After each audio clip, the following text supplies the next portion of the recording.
आइए हम जानते हैं करवा चौथ व्रत कथा। एक साहूकार के 7 बेटे और एक बेटी थी। सेठानी सहित उसकी सभी बहुओं और बेटी ने करवा चौथ का व्रत रखा। सातों भाई अपनी बहन से बहुत प्यार करते थे, यहाँ तक कि वे उसे पहले खाना खिलाते फिर बाद में खुद खाते थे।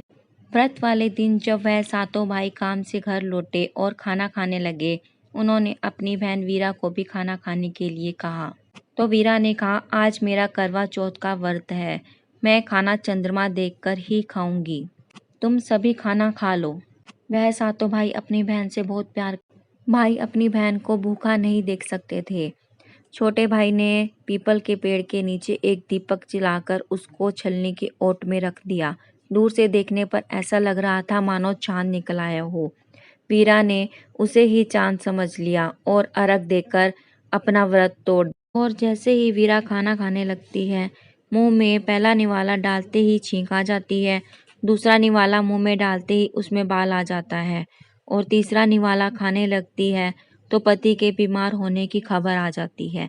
उसकी भाभियां उसे सारी बात बता देती हैं। उसके भाइयों ने नकली चांद दिखाया था, जिसके कारण उसने अपना व्रत तोड़ लिया है और देवता उससे नाराज हो गए हैं।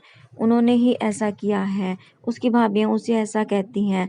यह सुनते ही वह अपने घर चली जाती है और क्या देखती, उसका पति गहरी नींद में सोया हुआ है। उसके पूरे शरीर में सुइयां चुभ गई हैं। वीरों को अपने पति की सुइयां निकालते निकालते 1 साल हो जाता है। फिर से करवा चौथ का व्रत आ जाता है और बाजार में करवरे बिकने के लिए आए। वीरों ने फिर से करवा चौथ का व्रत रखा और प्रण किया कि जब सबका चांद निकलेगा तभी वह सबके साथ ही व्रत खोलेगी। वीरों तभी पूजा के लिए चली जाती है और दासी को पति के पास बैठाती है। पति की आखिरी सुई रह जाती है और वह कहती है, पूजा करने के बाद ही यह सुई निकालूंगी। और जैसे ही वह पूजा करके आती है और क्या देखती है कि वह सुई तो दासी ने निकाल दी। जब राजा उठा तो उसने दासी को ही रानी समझ लिया और रानी को दासी, जो कि गोली बनी हुई। जो गोली थी वह रानी हुई और जो रानी थी वह दासी बन गई। एक बार राजा परदेश जा रहा था। उसने अपनी रानी से पूछा कि तुम्हारे लिए क्या लाऊं। रानी बनी गोली कहती है, मेरे लिए ढेर सारे आभूषण और कपड़े लाना। फिर वह दासी से पूछता है, जो गोली बनी रानी कहती है, मेरे लिए एक 8 माठ की गुड़िया लेकर आना। राजा वापिस आकर दोनों को अपनी अपनी चीजें दे देता है। रानी गुड़िया से अपनी दुख भरी कहानी कहती है। वह कहती है कि जो रानी थी वह दासी हुई, जो दासी थी वह रानी। वह यह कहानी रोज सुनाती रहती है। तो एक दिन राजा भी ये सुन लेता है और दोनों की परीक्षा लेने की सोचता है और सभी को बुला लेता है। एक सफेद चादर बिछाता है और दोनों को उस पर चलने के लिए।